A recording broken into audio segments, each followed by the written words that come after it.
나무 묘호랭개교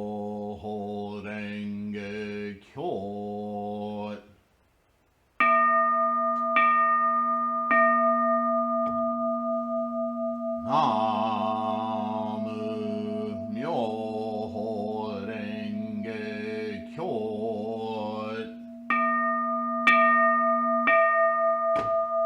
나무 묘호랭개교.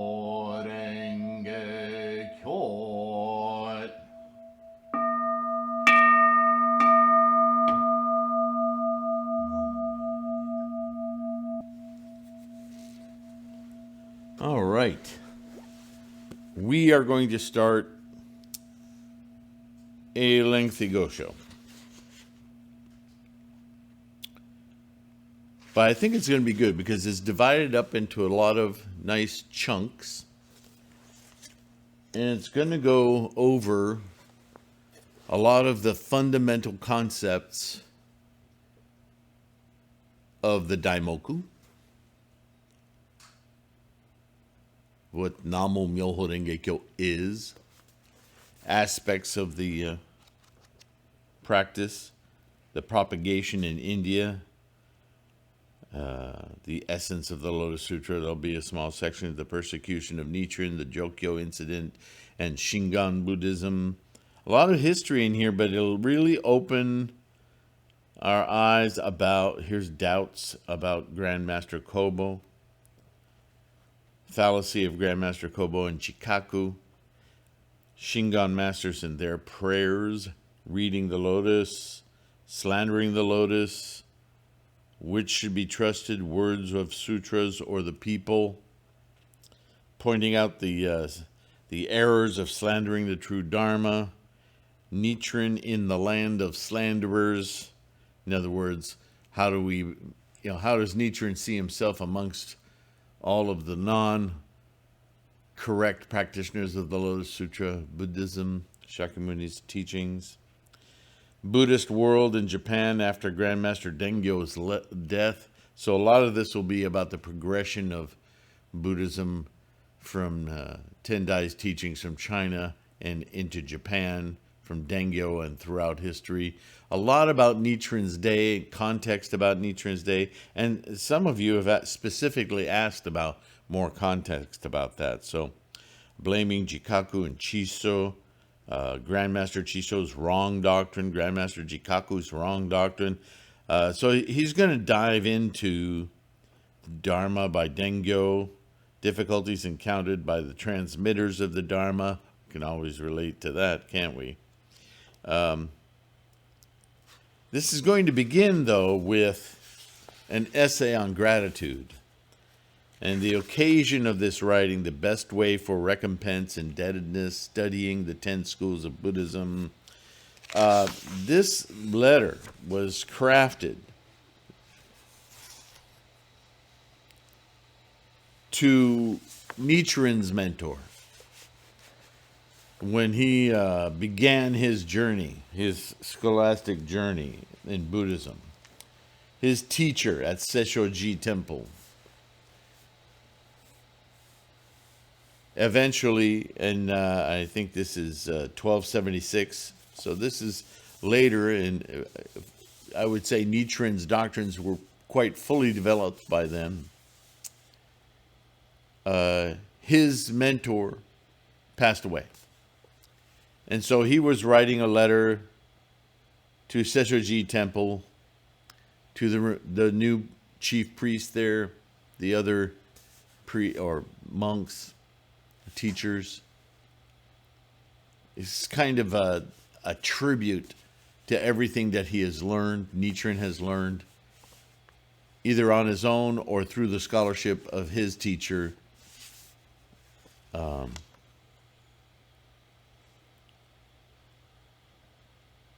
And so there's a little, oddly in this book, they put the cover letter to it after it. And I'm going to go ahead and read it. It's short, so I'm going to read it first, and then we'll get into it. If that's all right with you. No objections. And And I'm going to say right off the bat, I'm not sure if it happens here, but it certainly does in the introduction. Yeah, here it is again. The Hunjo by Nichiren.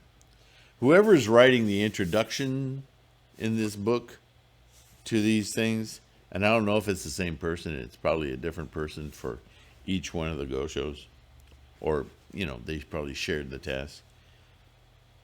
There's some serious questions I have about the scholarship. Not of so much the Gosho, the Nichiren's writing, or the translations of those writings, but it's evident from the introduction that some of the people responsible for these translations that somehow are associated with this Nichiren Shu Overseas Propagation Promotion Association, 7125 Nishi Shinjuku-ku, Tokyo, Japan. I'd like to initiate a letter writing campaign. I wish I knew who specifically to direct it to, but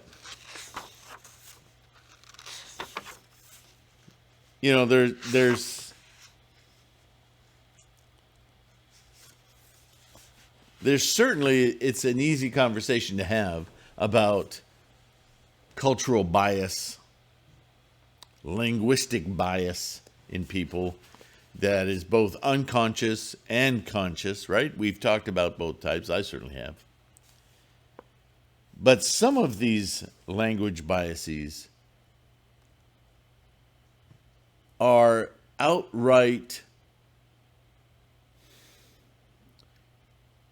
they're enemies of Shakyamuni Buddha.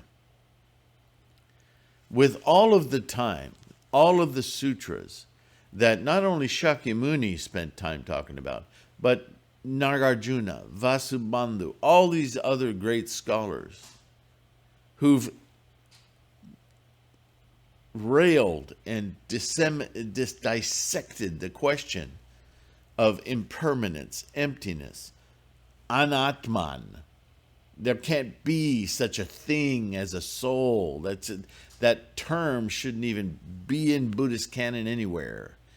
It's antithetical to so much of Shakyamuni's teachings. How it could just pop up in these introductions as though it was the word of the day. That's just a facet of Buddhism that we talk about.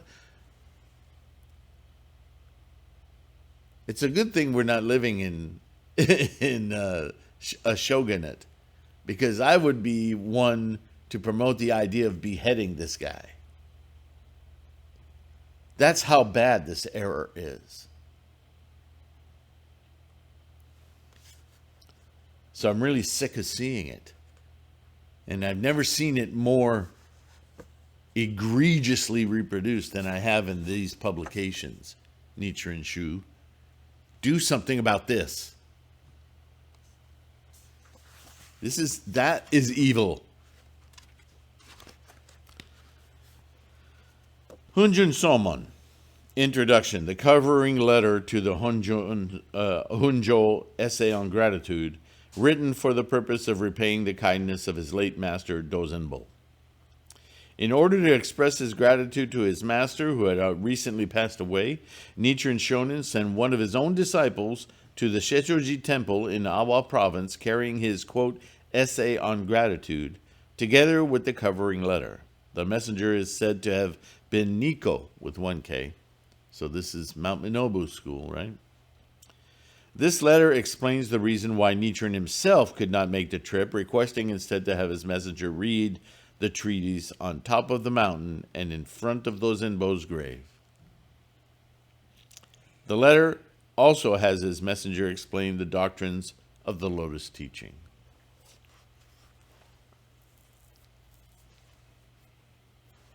The covering letter. I have received your letter. I want you to remember not to speak about Buddhist doctrines to anyone who does not believe in them, regardless of how close he is to you. I have drawn a mandala, Gohonzon, most venerable one, for you. Now that's interesting, because we just read a Gosho on the most venerable one, which is our enlightenment, our Buddha-ness. And in this writing, he's equating the mandala of Gohonzon as the most venerable one for you. So you see this continuity between, on the one hand, the samsaric object to entrance our minds on this internal property called Gohonzon, right? And the objective of the practice all along to instantiate this state of mind, this Buddha-ness. And so he equates them all to one another. Whether this is a trick of translation or actually how he discussed these things linearly as all containing the same essential essence, the same essence. But I didn't want it to go unnoticed. The enemies of the Lotus Sutra have become more rampant after the death of the Buddha than during his lifetime, in the age of the semblance Dharma than in the age of the true Dharma, and in the beginning of the latter age of degeneration than in the age of the semblance. If you understand this, you should know that no one but Nichiren is the practicer of the Lotus Sutra in Japan. He has no contemporaries. He has students, he has followers, but he is the lone voice in Japan at the time for the correct transmission of Shakyamuni's teachings. I learned about the death of Master Dozen last month. I wanted to come myself right away and to send Priest Nico, one of my disciples, afterwards. Regarded as a recluse, though I do not think so myself, I am compelled not to leave the mountain. Truthfully speaking, some have informed me privately that there may be a religious debate in the near future. Therefore, I sent my disciples to various temples in various provinces in search of sutras and commentaries for the debate. Priest Nico, whom I sent to Suruga province, has just come back, so I have sent him to you. As for the writing of mine, Honjo, or Hunjo, it contains deeply significant doctrine, which should not be revealed to those who do not deserve to listen to it. Otherwise, it might bring about unexpected harm to you and to us if its contents is revealed to many. In other words, these are very profound arguments for Shakyamuni's teachings, the Lotus Sutra, the doctrine that Nichiren is proposing, and that doctrine containing the refutations that he would certainly need to employ in the upcoming debate. So this is a letter not only of gratitude for his master, but it's a letter to Seshoji and sharing with them the tools of debate to secure their practice and their standing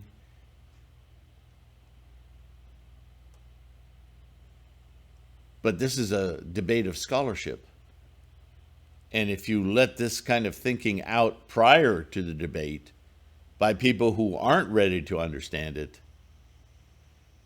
you may not have the opportunity to debate. You could rile up a lot of people and create a lot of harm for yourself simply because this knowledge isn't common knowledge. It will grate against a lot of the proponents of misleading information. They will feel challenged and they may react quite violently. Remember, this is the age of the samurai, yeah? With you and Priest Jijobo listening, Priest Nico should read this a few times in the woods on top of Mount Kiyosumi and once in front of the late Master Dogen's tomb. After this, it should be kept by Priest Nico so you may listen to it at any time. If you listen to him repeatedly, you will have the opportunity to clear any doubt that you may have. Sincerely, Nichiren. So that's the preparation, the cover letter for a document which I hope you now understand will not only be, and this is an interesting thing to consider, that in demonstrating your appreciation to a teacher, to somebody who has guided your life. Yes, it's important to say thank you, I respect you, I miss you, you will always be of value to me, that kind of thing. And so I'm sure the essay on gratitude will start with that kind of rhetoric. But it may even be more important to reestablish, to reaffirm the great insights one has gained, due in great measure to the guidance of that person for whom you are expressing gratitude. And that seems to be the format we're discussing here.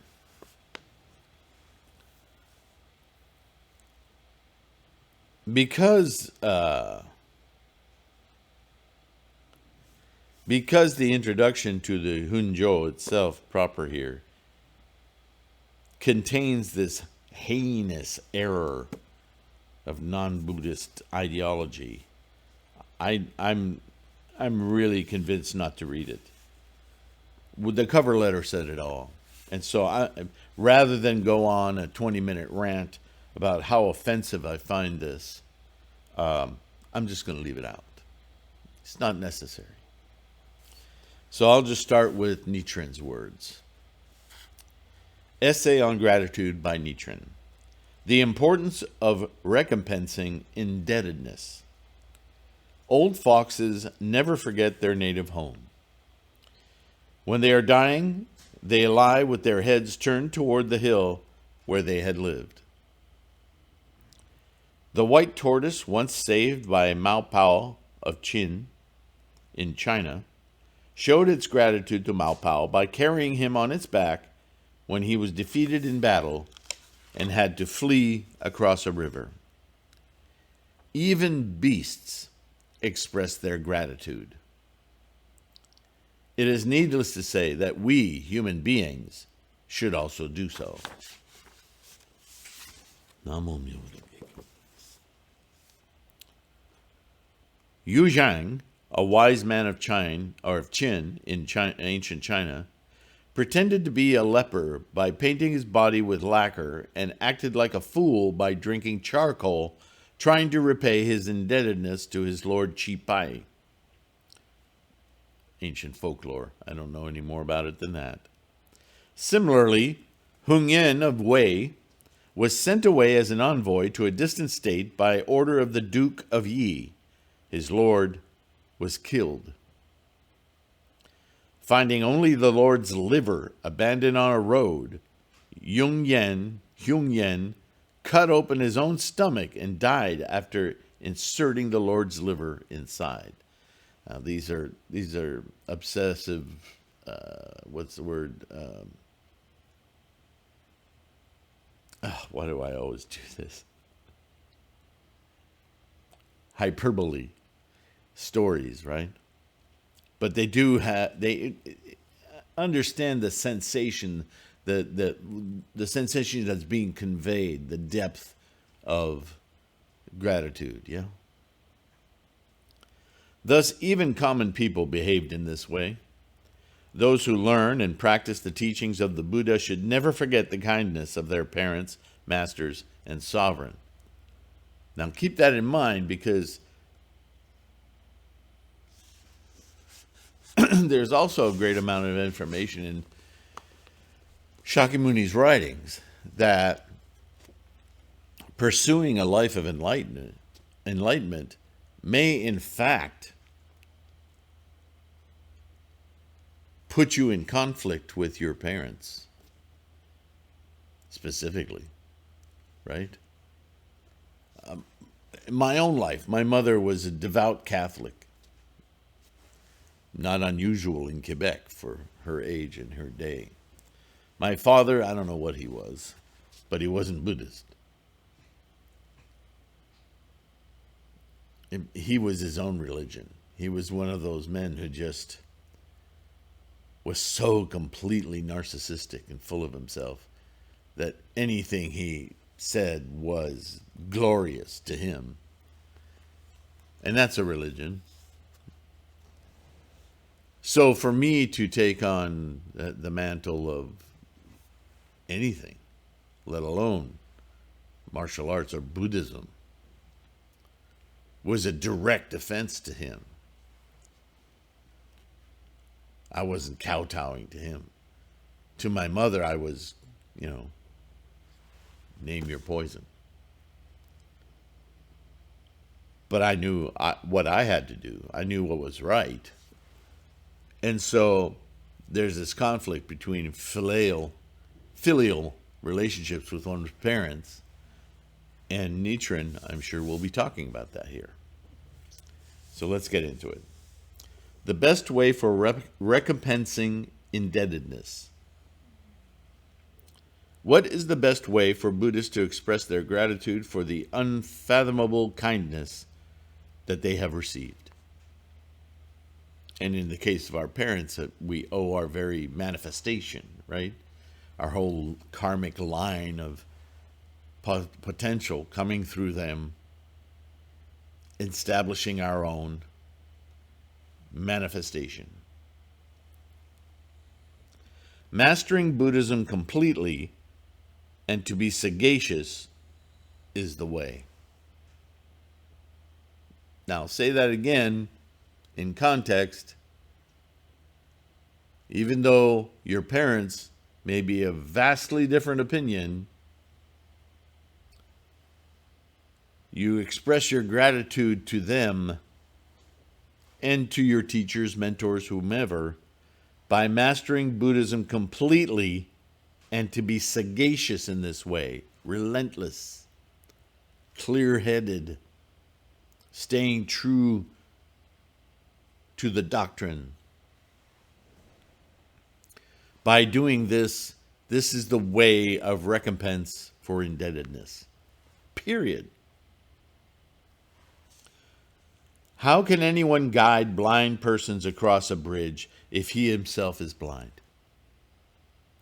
How can a captain who does not know the direction of the wind sail his ship to transport many merchants to a mountain of treasure? Now, do you start to see the point here? If your focus is on Buddha-ness, there is nothing in the world, in samsara, that compares. So no matter what your indebtedness to your teachers, for you to accomplish Buddha-ness is their greatest reward. It obviates their influence along the way of your excellence. So to be an excellent human being, manifesting the maximal potential in your life, attaining Buddhahood, that is the greatest expression of gratitude. Mastering Buddhism, however, remains impossible without enough time to absorb it.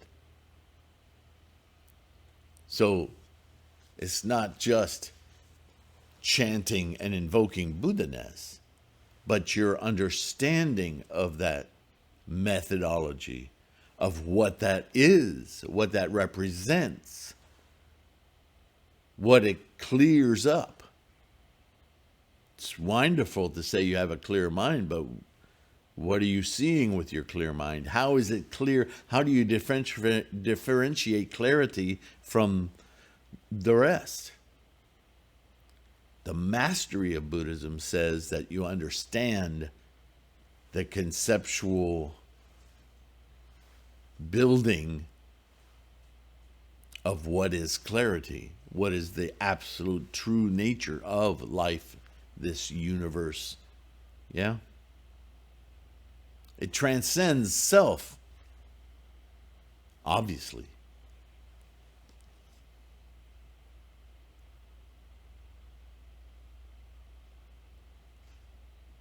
And if you are to devote enough time to studying Buddhism, it will be nearly impossible to obey one's parents, masters, and the sovereign as well. Those who aim at attaining Buddhahood cannot afford to be obedient to parents, masters, and sovereign until they reach the ultimate way to cut the chain of birth and death.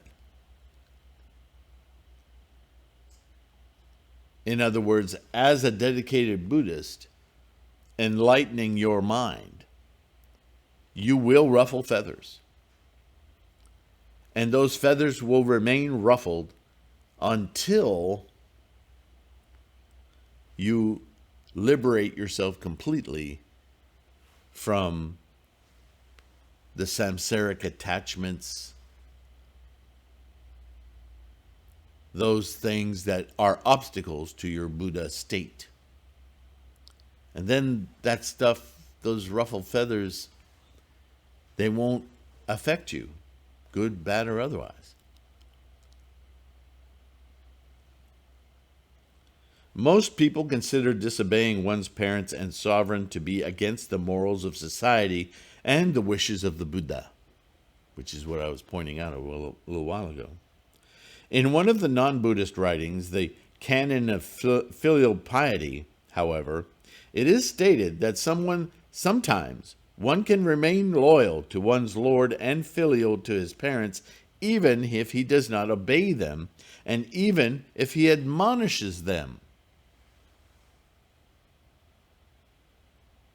A Buddhist sutra states, quote, "The true way of recompensing indebtedness is to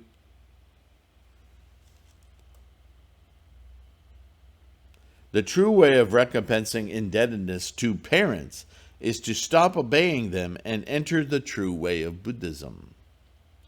For instance, Pikan, despite disobeying his lord, King Chao of Yin, was considered a man of wisdom in Confucianism. In Buddhism, Prince Siddhartha, who disobeyed his father, King Suddhodana, became the most filial son in the triple world. Having reached, this next chapter, studying the 10 schools of Buddhism. Having reached this conclusion, I have been learning and practicing Buddhism without obeying my parents and masters. There are mirrors through which we can comprehend all the teachings of the Buddha. There are the Kusha, Jojitsu, Ritsu, Hoso, Sanron, Shingon, Kigon, Jodo, Zen, and Tendai Hokke schools of Buddhism. We can grasp the heart of all the Buddhist scriptures by using these 10 mirrors. Scholars today think that each of these 10 mirrors faithfully reflects the teachings of the Buddha. Among these 10 schools, however, the Kusha, Jojitsu, and Ritsu belong to Hinayana Buddhism, and they are not included in our discussion here. They don't rate.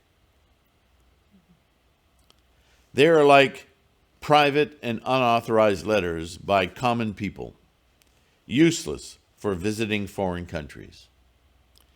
Concluding that only the 7 schools of Mahayana Buddhism are huge vessels that can reach the coast of the Pure Land across the ocean of birth and death, I have made up my mind to master them completely in order to save myself and to guide others. Nevertheless, each of these 7 Mahayana schools praises only its own doctrine, claiming to have grasped the heart of all the teachings of the Buddha. Do you hear that admonition? It comes in different forms, but it's very repeated. If you find yourself in a group or a sect or an organization that pressures you into one single mode of study, one single voice, then you are not practicing Buddhism, or at least not the totality of Buddhism, and therefore not Buddhism. Shakyamuni's instructions were very, very clear. You must study all of Buddhist scholarship if you are to find your own insights and your own path for the security and confidence, without doubt, without reservation, instantiating your Buddha-ness. Because it's yours. It's not the groups. It's not the sects. It's not even your masters. It's your Buddha-ness. And when you achieve that, then they are all laudable. Until then, you're just a mop. I'll explain that one day. Masters such as Tu Shun, Chi Yen, Fat Sang, and Cheng Quan of the Qigong school, Shua Chuang, Tsuyin, Chi Chao, and Chi Chou and Chi Chao of the Hoso school, Xing Huang, Cha Xiang of the Sanran school, Subakarashima, Vajrabodai, Amogajvajra, Kobo, Jikaku, and Chiso of the Shingon school, Bodhidharma, Hukyo, and Huinying of the Zen school, and Taocho, Shantao, Huaikan, and Genku of the Jodo school adopt sutras and commentaries of their own choice, each claiming to have mastered the entire Buddhist scriptures and grasped the true intention of the Buddha. Accordingly, the Qigong school claims that the Flower Garland Sutra is the sovereign of all the sutras, and that such sutras as the Lotus Sutra and the Great Sun Buddha Sutra are its subordinates. Similarly, the Shingon school states that the Great Sun Buddha Sutra is superior to all the sutras and that the other sutras are merely stars compared to the moon. The Zen school says that entering Lanka Sutra, the Lankavatara, is foremost of all the sutras. Other schools also claim that their respective sutras are the leading ones. Yet these masters are highly respected by the people, just as Indra is respected by various gods and the sun and the moon are followed by various stars. Though we, as ordinary people, should just believe in and respect any founder of a Buddhist school, I, Nichiren, cannot resolve my doubts at all. In worldly matters, there can be only one sovereign of a country. If there are two, peace cannot be attained. If there are two masters in a home, unity will deteriorate. The same can be said for all the sutras of Buddhism. One of them, whichever it may be, must be supreme to all the others. There are, however, 7 or 10 schools, each insisting on its own superiority, just like 7 or 10 kings competing for supremacy in one country. How can peace be kept in such a country? It would be impossible to grasp the true intention of the Buddha by following each of these schools. Wondering what to do, I have finally decided not to follow these 8 or 10 schools. I have made a vow to study all the Buddhist sutras completely at once, just as Grandmaster Tendai had compared the superiority of all the sutras by relying on the scriptures of the sutras alone as his guide. This is following Shakyamuni's exhortation, yeah? Thus determined, I read through all the scriptures of Buddhism, finding that the Nirvana Sutra states, quote, depend on the Dharma, not on the people. Boy, that's going to keep coming up, isn't it? The Dharma means all the sutras preached by the Buddha, and people refers to all except the Buddha. That is, such bodhisattvas as Samantabhadra and Manjushri, as well as all various masters of the schools mentioned above. It also states, quote, depend on the sutra revealing the whole truth, not on the sutras which do not reveal the whole truth, end quote. The sutras revealing the whole truth, correspond to the Lotus Sutra. And the sutras not revealing the whole truth are such sutras as the Flower Garland Sutra, the Great Sun Buddha Sutra, and the Nirvana Sutra, which were preached before, at the same time as, and after the Lotus Sutra was. I'm sure he'll dive into that more clearly, because right away you want to question it, right? Therefore, if we are able to believe in the Buddha's will, we must comprehend the teachings of all the other sutras as reflected upon the clear mirror of the Lotus Sutra. Now, it is stated in the Lotus Sutra, quote, "The Lotus Sutra is above all other sutras." It says so in the sutra. This means that just as Indra resides on top of Mount Sumeru, or a wish-fulfilling gem exists on the head of the wheel-turning noble king, or the moon shines over various trees, or a protuberance is seen on the head of the Buddha, protuberance, the Lotus Sutra is a wish-fulfilling gem placed above all the Buddhist sutras, including the Flower Garland, the Great Sun Buddha, and the Nirvana Sutras.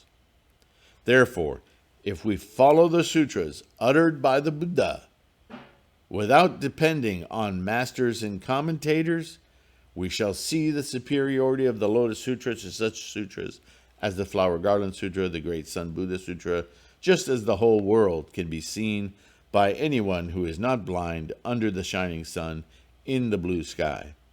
Its supremacy is beyond doubt. Examining all other sutras, including the Great Sun Buddha Sutra and the Flower Garland Sutra, we do not find any proclamation similar to the one mentioned above in the Lotus Sutra.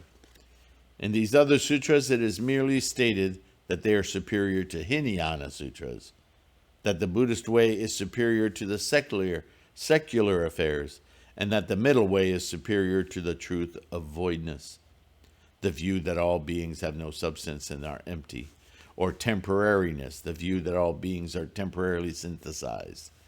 This is comparable to a king of a small country claiming to be a great emperor. Contrary to these sutras, the Lotus Sutra states that it is the greatest of all kings.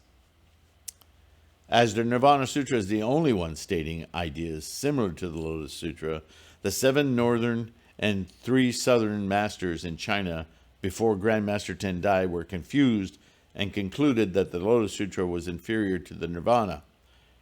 Examining the sutras carefully, however, the Sutra of Infinite Meaning, which is considered the preface to the Lotus Sutra, declares that the truth has not yet been revealed in such as the Flower Garland Sutra, Agama Sutras, Hodo Sutras, and Wisdom Sutras preached during the 40 years or so pre-Lotus period.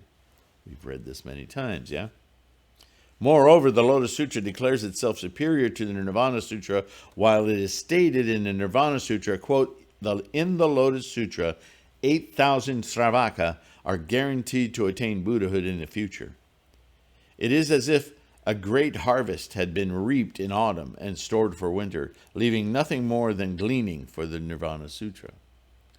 Thus, the Nirvana Sutra itself implies that it is inferior to the Lotus Sutra. Though this statement in the Nirvana Sutra seems clear enough, even the wisest northern and southern masters in China did not comprehend it. Scholars in the latter age must pay much attention to this. This passage of the Nirvana Sutra not only seems to show the superiority of the Lotus Sutra to the Nirvana Sutra, but also reveals its comparative superiority among all the sutras in the entire universe. Though it is understandable to doubt this puzzling statement in the Nirvana Sutra, the superiority of the Lotus Sutra among all the sutras has already been proven by Grandmasters Tendai, Miao-Lo, and Dengyo. Men of wisdoms should keep this statement in mind. Nevertheless, even Jikaku and Chisho of the Tendai school have been confused by it, not to mention the followers of other schools. So the next section here is called Doubt About the Supremacy of the Lotus Sutra. And I think, since we've already been led up to that point anyway, we're going to take a break here. And because I think that's a subject in its own, we will focus on that in the next video. Thank you for being here. Thank you for listening. Thank you for your support. If you haven't done already, please like or dislike, but please subscribe. That's so important to this Sangha, to our growth, using YouTube's algorithm to help us present this information to more people. And in that regard, if you know somebody who you know would benefit from this study, please share this video with them.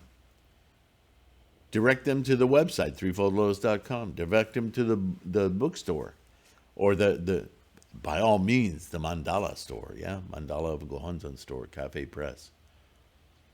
Get a mandala. Start practicing. Chant Namo Myoho Renge Kyo. Your practice begins and ends there. Namo Myoho Renge Kyo. To my supporters, patrons, PayPal contributors, you're my bodhisattvas. Thank you. Thank you so much. Please continue to do so. And in the meantime, take care of your health. Be kind to yourself. And I will see you in the next one. Bye for now.